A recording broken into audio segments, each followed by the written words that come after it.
The Hopping Hippo's Hilarious Hiccups. Once upon a time, in a lush green jungle, there lived a hippopotamus named Harry.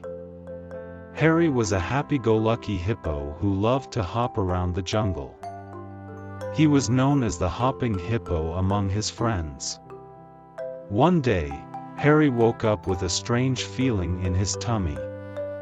He felt like he had to burp, but no matter how hard he tried, he couldn't. Suddenly, he let out a loud hiccup, and to his surprise, he started hopping uncontrollably.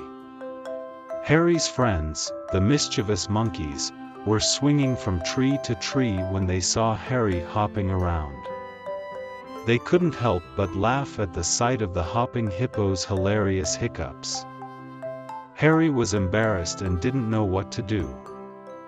He tried to stop hopping, but the hiccups wouldn't go away. He went to his friend, the wise old owl, for help.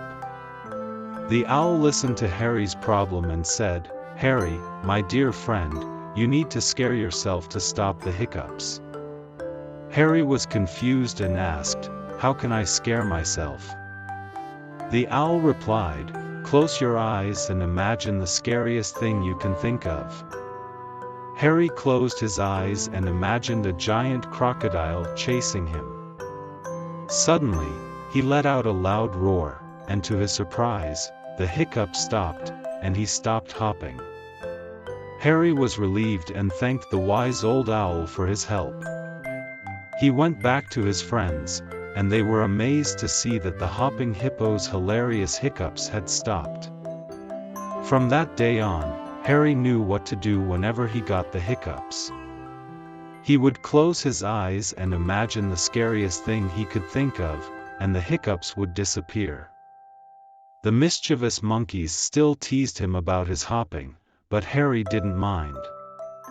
He knew that his friends loved him, hiccups and all. And so, the Hopping Hippo continued to hop around the jungle, spreading joy and laughter wherever he went.